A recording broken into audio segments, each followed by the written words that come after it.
क्या आप जानते हो दुनिया की हर चीज़ एनर्जी से बनी हुई है और यहाँ पर सारा खेल एनर्जी का ही है। जब कोई खुश होता है तो एनर्जी अलग तरीके से काम करती है और जब कोई दुखी होता है तो एनर्जी अलग तरीके से काम करती है। और जब ये खुश और दुखी लोग एक साथ संपर्क में आते हैं तो एनर्जी का लेन देन होता है और एक दूसरे पर प्रभाव पड़ता है। जब आप खुश होते हैं तो आपकी एनर्जी हाईएस्ट फ्रिक्वेंसी पर काम करती है, जब आप दुखी होते हैं तो आपकी फ्रिक्वेंसी लोअर फ्रिक्वेंसी पर काम करती है।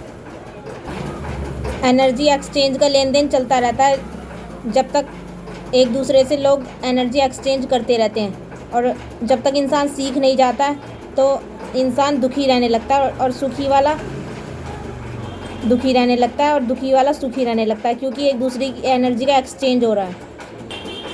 इसलिए ये आपकी जिम्मेदारी है कि आपकी एनर्जी कोई चुरा ना सके और आप दूसरे की एनर्जी सोख ना सकें। आप कैसे दूसरों की एनर्जी सोखने से बच सकते हैं? दूसरों की एनर्जी आपको नहीं लेनी है।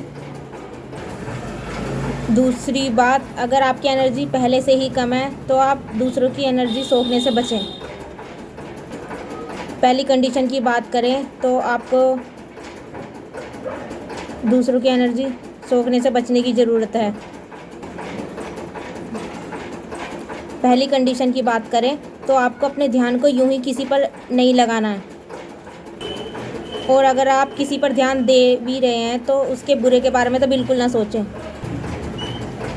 क्योंकि उसका बुरा हो ना हो आपका बुरा ज़रूर हो सकता है। तो अपनी संगति पर ज़रूर नज़र रखें। इसलिए ज्ञानियों ने पूजा पाठ करने की और अपने गॉड को याद करने की, ग्रैटिट्यूड करने की हमें शिक्षा दी थी। जब भी कोई अपने गॉड की तरफ ध्यान लगाता है तो पॉजिटिव एनर्जी उसकी तरफ खींची आती है। ऐसे ही कोई अपने चारों ओर गॉड की होने की कल्पना कर सकता है। और अगर कोई अपनी एनर्जी, जो लोग हमेशा ही नेगेटिव रहते हैं, ऐसे लोगों पर लगाता है तो वो नेगेटिव इंसान दुखी हो ना हो लेकिन आप ज़रूर हो जाएंगे उसकी एनर्जी सोख कर, उसके विचारों को सोख कर। अब ऐसा कैसे संभव हो सकता है कि हम किसी पर ध्यान ही न दें, क्योंकि हमें तो लोगों से रोज़ मिलना पड़ता है। इसका एक ही यही तरीका है, जब भी आप किसी से मिलें तो अपना ध्यान अपने अंदर रोकना सीख लें, या आप अपने आप को इतना पॉजिटिव बना लें आपसे कोई आपकी एनर्जी ले भी लें तो आप पे कोई फ़र्क ना पड़े। तब आप सामने वाले की एनर्जी से एक्सचेंज नहीं कर पाएंगे और ना आपको दूसरे की एनर्जी की ज़रूरत पड़ेगी। दूसरी चीज़ की बात करें, आप दूसरों की एनर्जी सोखने से, लेने से बच सकते हैं। एक्सरसाइज करने से आप तरोताज़ा रहते हैं। और गहरी सांसें लेना है।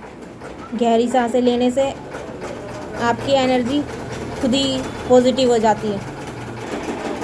लगातार ही आप गहरी सांसें लेते जाते हैं तो आपका शरीर एनर्जी से फुल हो जाता है, जिसके कारण आप दूसरों की एनर्जी ले ही नहीं पाते हैं। और दूसरी कंडीशन ये भी होती है जिससे आपका मूड भी अच्छा रहता है, खुश रहता है इंसान, और आप ऐसे ही लोगों को अपनी तरफ आकर्षित करते हैं। और इस तरीके से आप दूसरों की एनर्जी सोखने से तो बच ही जाते हैं और वो सारे काम भी कर जाता है जिसको करने की उसको ज़रूरत होती है। अगर इंसान नेगेटिव होता है तो इंसान को खुद ही पता चल जाता है कि कौन कौन से लोग और चीज़ें हमारा मूड ख़राब करती हैं। अगर आप भी किसी चीज़ की वजह से नेगेटिव हैं तो आप नेगेटिव चीज़ों के कारण को खोजिए और जितना जल्दी हो सके उनको पॉजिटिव वे में चेंज करने की कोशिश कीजिए। तुरंत ही दिमाग में नेगेटिव विचार को पॉजिटिव करके ही छोड़ना है, हमेशा सॉल्यूशन निकाल कर ही छोड़ना है। तभी आप नेगेटिव सोच और इस तरीके की चीज़ों से बाहर आ पाएंगे।